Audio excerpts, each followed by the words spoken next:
Now, who's recording this in which way? I mean, everybody, you're all recording it in different ways. I'm talking about the words. Yeah. Oh, the words are getting taken down. And where is the mic? We've hidden. There are many mics there. Yeah. Well, first of all, I went to see the original show at the Walker Museum. That museum has incredible space, huge ceilings. It's a newer building, fantastic space, and there was a lot of space around the paintings, and that was really very impressive and gave it an airiness and everything. When I realized what the space was here, we don't have that space here. We don't have those ceilings. Some of the paintings we couldn't fit on certain walls because they were too big.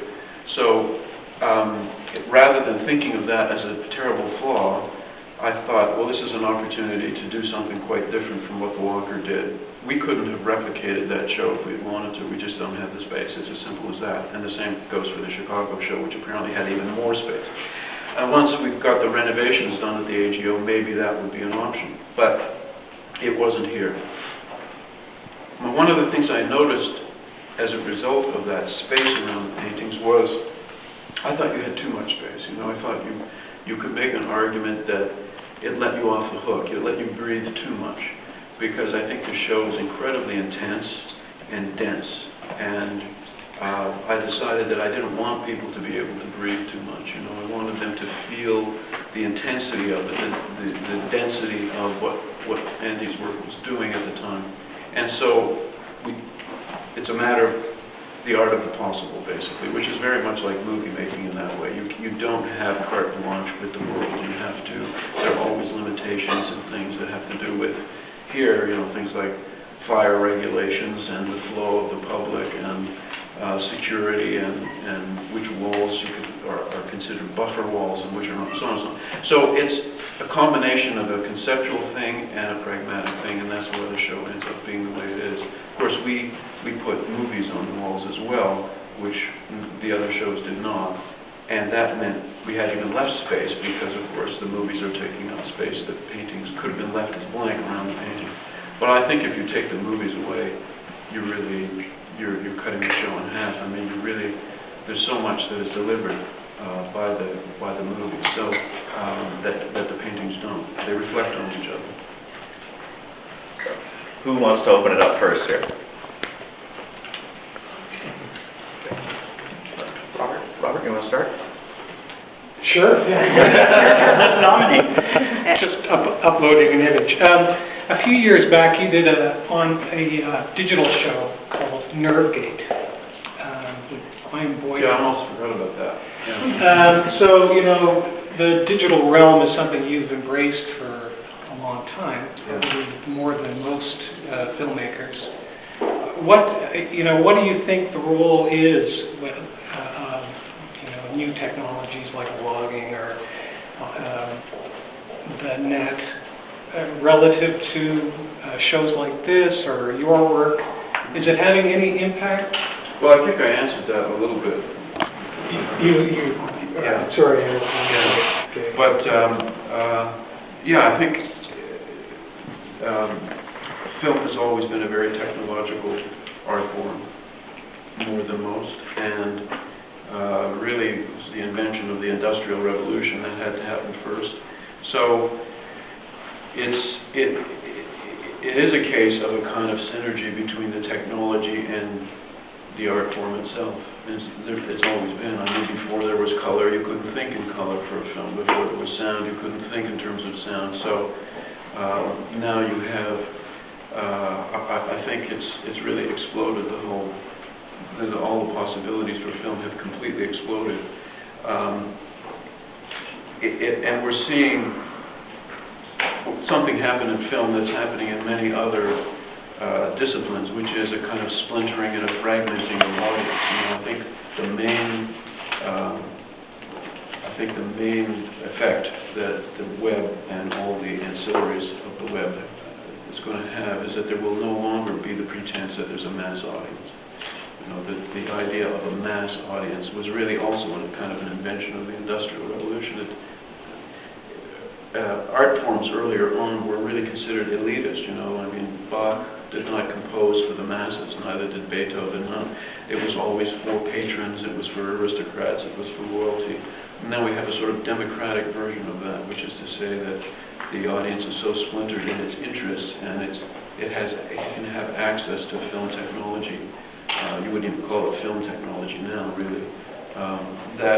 Where that will lead is a very interesting question, you know, because you can only spend $220 million on a film if you think it has a mass audience. And the possibility of doing that, I think, is going to diminish. Now, if I may just ask another question, not related in any way. Your last film, the latest film, History of Violence. I look at that film and I look at these images of Warhol, and I see a complete connection. Is that just coincidental, or? Well, if you think of Crash, I mean, you could project my movie Crash. That's not the Oscar winner, by the way. That's the false Crash. My 1996 film Crash, you could project it on the walls next to, you know, the 5 deaths paintings, and it would fit right in, I think, completely here. Is it a coincidence? Well, it's a kind of an evil awareness of the curators at the AGO, you know, that thought that I would be able to somehow connect with Warhol and had some relationship to what he did. Don't forget that the normal view, the sort of average view of Warhol is this guy in the silver wig who painted Campbell soup cans. You would not necessarily relate that to me, although my hair is going that way. But they knew that this show in particular, one of the things it was meant to do was to show the heart of Warhol, that it was a very dark, disturbing,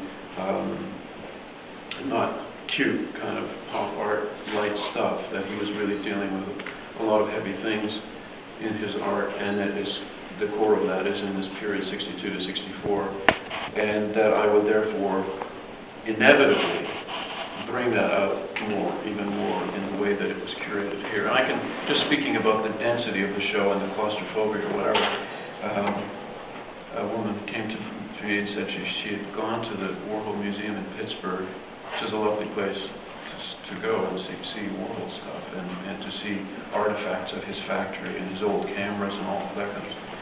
And she said she came out feeling lighthearted and exhilarated and happy. And then she came to this show. And she came out feeling depressed and hopeless. And I said,